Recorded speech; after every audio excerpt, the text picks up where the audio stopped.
আমি বলতেছি, আম্মু আমি দেশে আসবো। আমার আম্মু বলতেছে, তোমার ভাইকে নিয়ে আসো। আমি কোথা থেকে নিয়ে যাবো ভাইকে আমার? তখন আমি বড় ভাই হয়ে মনে করি নিজে বেঁচে আছি কেন, এটা আমার কাছে অক্ষুণ্ণ হয়ে যায়। কিন্তু আজ পর্যন্ত আমাদের 24টা ভাইদের 1 বছরের মতো হয়ে গেছে, এম্বাসিতে কোনো লোক যে খোঁজ খবর নেয়নি। জুলাই গণঅভ্যুত্থানে যখন বাংলাদেশে আন্দোলন চলছিল, আমরা দেখতে পেয়েছি বিদেশের মাটিতেও আন্দোলন চলছিল। অর্থাৎ বাংলাদেশকে ভালোবেসে যারা রেমিটেন্স যোদ্ধা বাইরে ছিলেন সে সময় তারা আন্দোলন করেছে। আরব আমিরাতে সে সময়ে একটি আন্দোলন হয়েছিল যেখানে বেশ কিছু প্রবাসী তারা গ্রেপ্তার হয়েছিল, যাদের মধ্য থেকে কয়েকজন যদি বলে ছাড়াও পেয়েছেন। এখন পর্যন্ত সেখানে 24 জন রয়ে গেছেন। তাদের মধ্যে একজন রয়েছেন নাহিদ হাসান। আমরা নাহিদ হাসানের ভাই মাহাদি হাসান, তার কাছে শুনবো যে তার ভাই এখন পর্যন্ত কেন ছাড়া পেল না সেই প্রসঙ্গে। আপনাকে মিরর ক্যাফেতে স্বাগত। জানতে চাইবো যে আপনার ভাই ঠিক কবে বিদেশে গিয়েছিল? আমার ছোট ভাই 2023 সালের শেষের দিকে ও বিদেশে যান। ও ছিল একজন student, honours third year running ছিল।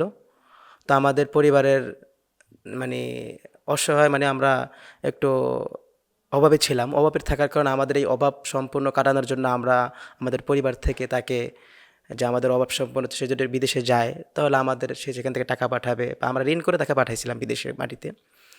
তো যাওয়ার পরে তার কিছুদিন পরেই তো 24 সাল আসে। তারপরে এই ফেসিস্ট হাসিনাকে দূর করার জন্য 2024 যে আন্দোলন হয়, সে আন্দোলনেতে তারা যখন দেখলো যে বাংলাদেশের মাটিতে ছাত্রদের উপরে গুলি চালাইতেছে এবং ইন্টারনেট অফ করে দিয়েছে, তখন তারা যখন দেখলো যে মানে বাংলাদেশে আমাদের পরিবারের কারোর সাথে যোগাযোগ করতে পারতেছে না, বাংলাদেশে কি হচ্ছে তারা জানতেছে না, তখন তারা পাগলদের মতো হয়ে গেছে যে আমাদের বাংলাদেশে কি হচ্ছে। তখন তারা দেশের প্রতি ভালোবাসা দেখাতে গিয়ে তারা তখন ওটা চিন্তা করে না যে আমাদের এখানে কি হবে। আমরা বিদেশে একটা রাজতন্ত্র দেশে আমরা আন্দোলন করতেছি, তারা ওইটার দিকে চিন্তা করে না। তারা জানতো যে এখানে আন্দোলন করলে তাদের বড় ধরনের ক্ষতি হবে।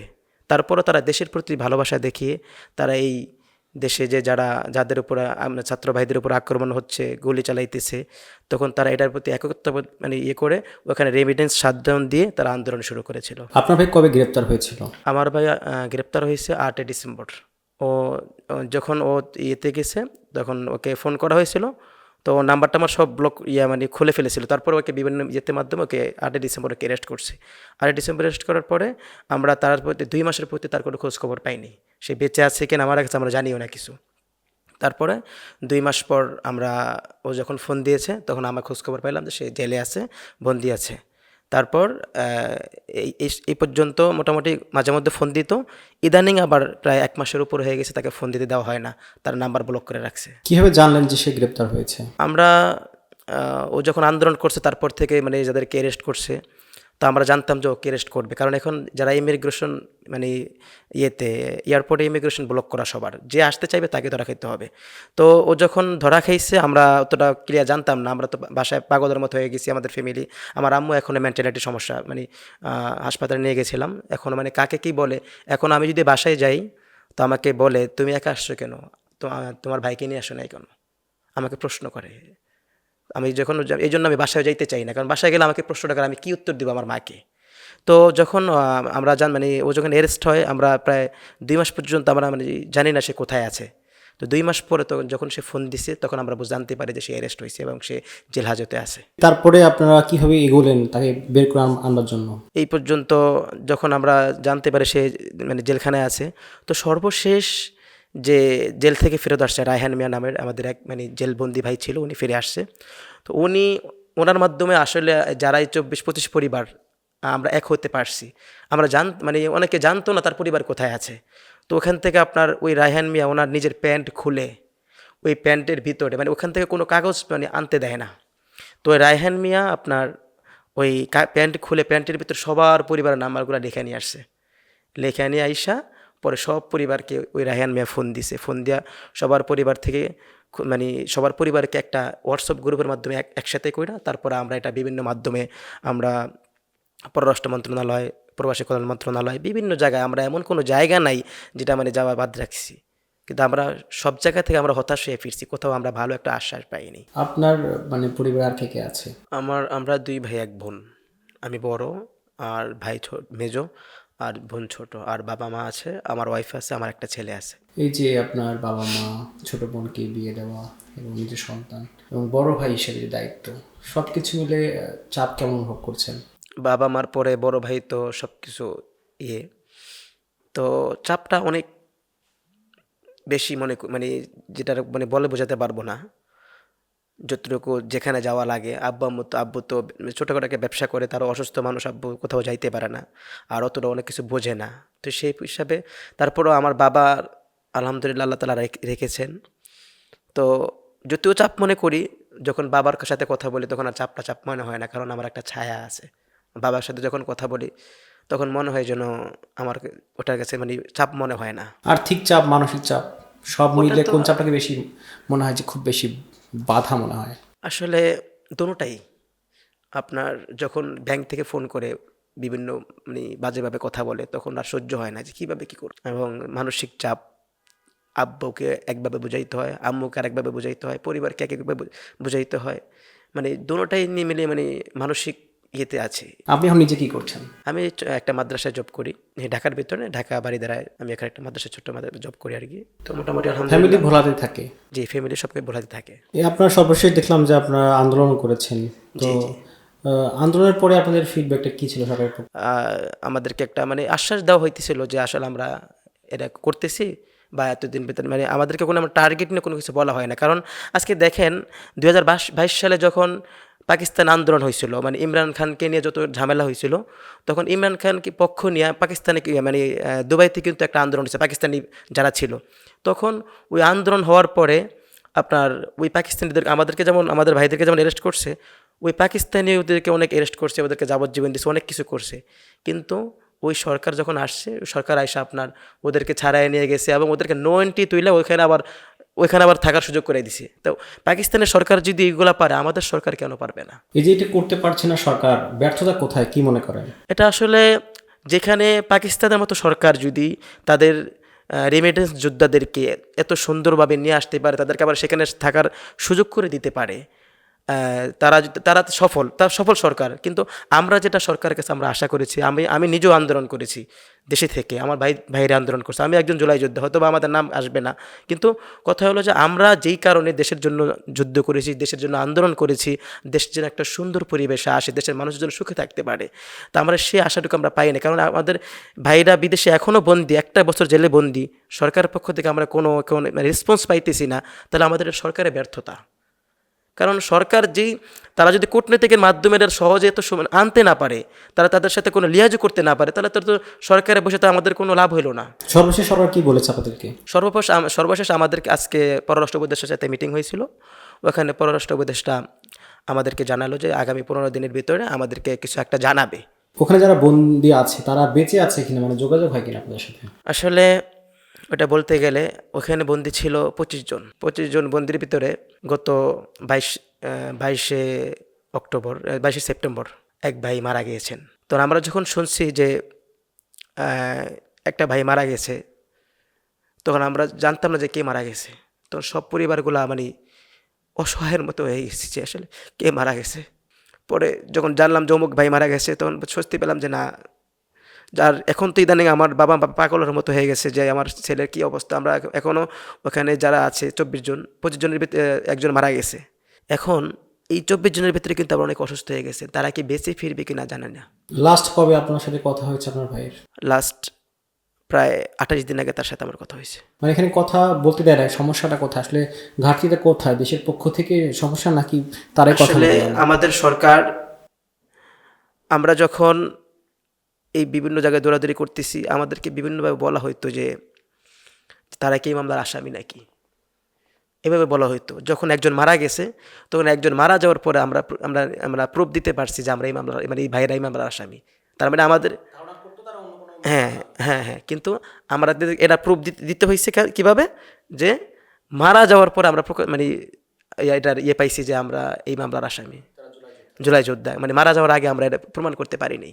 মারা যাওয়ার পর তারা আমরা এমন দেশে বাস করি, আমাদের আগে মরতে হবে, তারপরে আমাদেরকে জানাইতে হবে যে আমরা এই এই এই মামলার আসামি। আপনার ভাই তাহলে এখন পর্যন্ত কতদিন ধরে জেলে আছে? আমার ভাই প্রায় 10 মাস প্লাস হয়ে গেছে। আপনি বলছিলেন যে আপনারা আর্থিক অসচ্ছলতার কারণে আসলে আপনার ছোট ভাই দেশে জি। বিদেশে গেছে, তো সেই জায়গা থেকে 10 মাস ধরে আসলে কোনো কিছু দিতে পারছে না, একই সাথে আবার সেখানেও সে খারাপ অবস্থায় আছে, সব কিছু মিলে আসলে পরিবারকে কীভাবে ম্যানেজ করছেন? আসলে আমার বাবা একজন ছোটোখাটো একটা ব্যবসা করেন। তো আমার ছোট ভাইকে প্রবাসী কল্যাণ ব্যাংক থেকে মানে টাকা ঋণ নিয়ে ওকে বিদেশে পাঠানো হয়েছে। ওইটা আমরা পরিশোধ করতে পারি নাই। তো যাওয়ার কিছুদিন পরেই ওখানে ঝামেলা হইলো।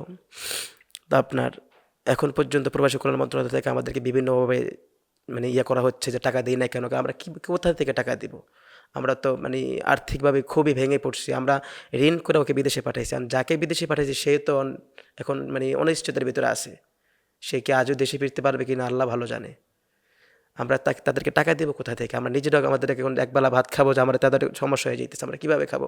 আমি ছোটো একটা জব করি, আমার নিজের খরচ নিজে চালাই, পরিবারকে এখান থেকে সহযোগিতা করার চেষ্টা করি। এই যে আপনি বলছিলেন যে আপনারা হচ্ছে মানে আর্থিক অসচ্ছলতার কারণে সেটা দেশের বাইরে পাঠিয়েছেন, আবার একই সাথে আপনার ভাইকে আপনারা পাচ্ছেন না, আবার ফ্যাসিবাদ একটা সরকার ছিল, তো এখন ফ্যাসিবাদ সরকার নাই, জীবনের প্রেশানি কতটুকু কমছে আপনাদের? আমরা যে উদ্দেশ্য নিয়ে আমরা আন্দোলন করেছিলাম, যে উদ্দেশ্য নিয়ে আমরা এই সংগ্রাম করেছি, আমরা আমাদের উদ্দেশ্য সফল হয়নি। আমরা মনে করেছিলাম আমরা স্বাধীনতা পেয়েছি, কিন্তু আসলে আমরা আরও স্বাধীনতা আমরা হারিয়ে ফেলেছি। আমরা যে ব্যাপারটা মানে সুন্দর জীবনযাপনে ছিলাম, কিন্তু আমরা আশা করেছিলাম আমরা এর থেকে আরও বেটার কিছু পাবো, আমরা আমাদের বাংলাদেশের জনগণ ভালো থাকতে পারবে, আমরা আরও সুখে থাকতে পারবো। কিন্তু যে ভাইরা আন্দোলন করেছে তারাও আজকে যেই বৈষম্যের কারণে আন্দোলন করা হয়েছে, আমাদের সাথে আজকে সেই বৈষম্য হইতেছে। আমরা প্রবাসী যারা আমাদের ভাইরা প্রবাসে আছেন, দেখেন সব জায়গায় প্রবাসীরা আজকে বৈষম্য শিকার, এয়ারপোর্টে বলেন সব জায়গায়। আর তা আমরা এই যে যারা এখন বন্দী আছেন, এদের প্রতিটা পরিবারের আপনি যা বিশ্বাস করবেন না এমন অবস্থা। আপনি একজন পরিবারের শুধু বাবা আর মা আছে, বাবা অন্ধ, মা অসুস্থ, ওই পরিবারটা কিভাবে চলে আপনি আমাকে বলেন? একটাই ছেলে ছিল, তাকে বিদেশে পাঠাইছে, তাদের পরিবারের জন্য সচ্ছলতা আসে, তারা যেন ভালো থাকতে পারে। ওই ছেলেটা দেশের জন্য লড়তে গিয়ে আজকে নিজের জীবন একটা দ্বিধার ভিতরে ফেলে দিয়েছে যে আজে বাঁচতে পারবে কি না। আমাদের সংখ্যাটা কিন্তু খুব বেশি না, তারপরে সরকারের পক্ষ থেকে কোনো ধরনের আর্থিক সহায়তা করা হয়েছে কিনা? না, আমাদেরকে কোনো সরকার কোনো আর্থিক সহায়তা করে নাই, এবং আমাদেরকে আর্থিক সহায়তা দূরের কথা, আমরা চাচ্ছি যে আমাদের ভাইদের মুক্তি, আমাদের ভাইদেরকে আমাদের বুকে ফিরিয়ে দিক।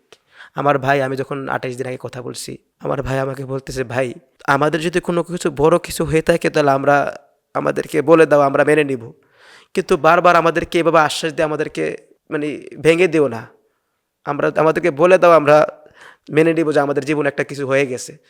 ওদের 25 বছর করে সাজা হয়ে গেছে, কিন্তু আমরা এটা বলতে পারতেছি না যে ভাই তোমাদের 25 বছর করে সাজা হয়েছে। এখন আমাদের সরকার যেই বর্তমান আমাদের দেশটা চলতেছে রেমিটেন্সের মাধ্যমে, কিন্তু আমাদের ভাইদের কাছে আমরা বলতে পারতেছি না যে আমাদের সরকার কি করে আমাদের এই যে রেমিটেন্সের মাধ্যমে আমাদের দেশ চলে, আজকে সেই রেমিটেন্সরা বিদেশে বন্দী হয়ে পড়ে আছে। এই রেমিটেন্সরা আজকে মৃত্যু সংকটে, অনেকে অসুস্থ, মানে তারা আদৌ কি ফিরে আসতে পারবে কিনা আমাদের এটা আর কি সন্দেহ, নাকি আল্লাহ ভালো জানে। এখন আমরা সরকারের কাছে আমাদের এতটুকু আবেদন যে আমাদের ভাইদেরকে আমাদের বুকের কাছে ফিরিয়ে দেন। এখানে প্রধান জটিলতা কোথায় আসলে, কেন তারা আসলে মুক্তি পাচ্ছে না? মুক্তি পাচ্ছে না আমাদের গাফলতির কারণে, আমাদের সরকারের গাফলতির কারণে। কারণ অন্যান্য রাষ্ট্রগুলা তাদের একটা জেল মানুষ যদি বন্দী হয়, তারা এম্বাসি থেকে লোক পাঠিয়ে খোঁজখবর নেয়, এবং নিয়ম এটা যে আপনার প্রতি সপ্তাহে খোঁজখবর নেওয়া, এম্বাসি থেকে লোক গিয়ে প্রতি সপ্তাহে খোঁজখবর নেবে তারা কেমন আছে, কে আসে বিষয়ে। কিন্তু আজ পর্যন্ত আমাদের 24টা ভাইদের 1 বছরের মতো হয়ে গেছে, এম্বাসিতে কোনো লোক যে খোঁজখবর নেয়নি। তারা আপনাদেরকে কিছু বলেছে কিনা? আপনারা যোগাযোগ করার চেষ্টা করছিলেন বাংলাদেশ থেকে?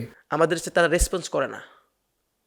আমরা আমাদের ভাইদের লিস্টগুলো চাইছি, আজ পর্যন্ত লিস্টগুলো আমাকে দেয় নাই। এই যে আপনারা সেখানে আপনাদের ভাই যদি বলি পাঠালেন, সেখানে তারা হচ্ছে জুলাই যোদ্ধা হিসেবে সেখানে আন্দোলন সংগ্রাম করলো, আন্দোলন সংগ্রামের পরে শেখ হাসিনা চলে গেল, আমরা দেখলাম যে এখানে বাংলাদেশের যারা রাজনৈতিক দল তারা কিন্তু এখন একটা ভালো সুবিধা পাচ্ছে, তো সেই জায়গা থেকে রাজনৈতিক দলগুলো আমাদের পাশে দাঁড়াচ্ছে কিনা? আমরা আশা করেছিলাম যে রাজনীতি দলগুলো যারা আছেন তারা বিগত ফেসিস্ট থেকে শিক্ষা নিয়ে আমাদের পাশে দাঁড়াবে বা জনগণের পাশে দাঁড়াবে, কিন্তু আজকে আমরা দেখলাম যে না, আমরা ভুল, তারা তাদেরকে নিয়ে ব্যস্ত। আমরা বিভিন্ন দলের কাছে গিয়েছিলাম, নাম বলবো না, কিন্তু এমন কোনো দল রাখিনি যে মানে নাই যে যাদের কাছে যাইনি, আমরা সবার কাছে গিয়েছিলাম, সবাই আমাদেরকে আশ্বাস দিয়েছে কিন্তু আমাদের জন্য কোনো কথা বলে নাই।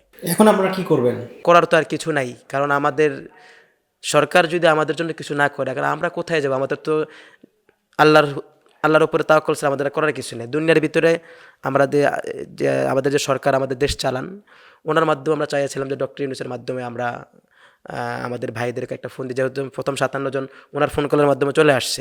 তো আমরা চেয়েছিলাম যে আমাদের এই ভাইদের জন্য যে উনি একটা ফোন করেন বা উনি যে কোনো কূটনীতিকের মাধ্যমে যেন আমাদের ভাইদেরকে ফিরিয়ে নিয়ে আসেন।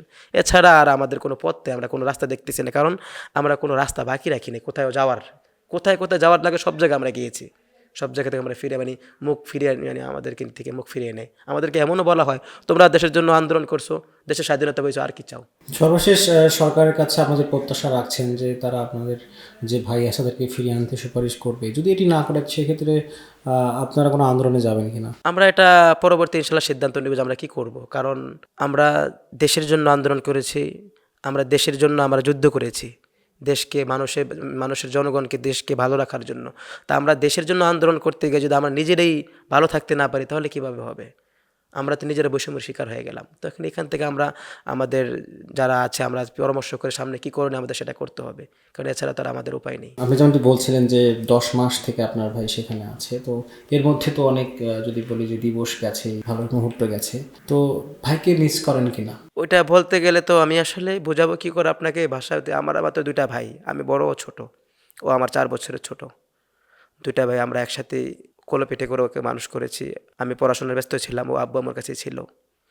এই যে ঈদ যায়, তারপরে আপনার বিভিন্ন অনুষ্ঠান যায়, ওটাকে অনুষ্ঠান মনে হয় না বা ঈদকে ঈদ মনে হয় না। আজকে ভাই কত দূরে জানি না,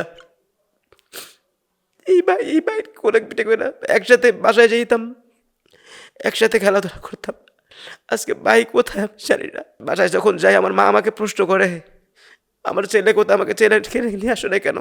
আবার ভাই যখন আমাকে বলে আমার জন্য কি করতেছো, তখন আমি বড় ভাই হয়ে মনে করি নিজে বেঁচে আছি কেন, এটা আমার কাছে অক্ষুণ্ণ হয়ে যায়।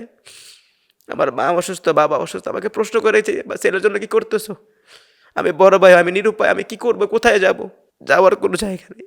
বাড়িতে গেলে মা প্রশ্ন করে, তাকিয়ে থাকে যে আমাকে। গতকালকে আমার মা বলতেছে, আমি বলতেছি আম্মু আমি দেশে আসবো, আমার আম্মু বলতেছে তোমার ভাইকে নিয়ে আসো।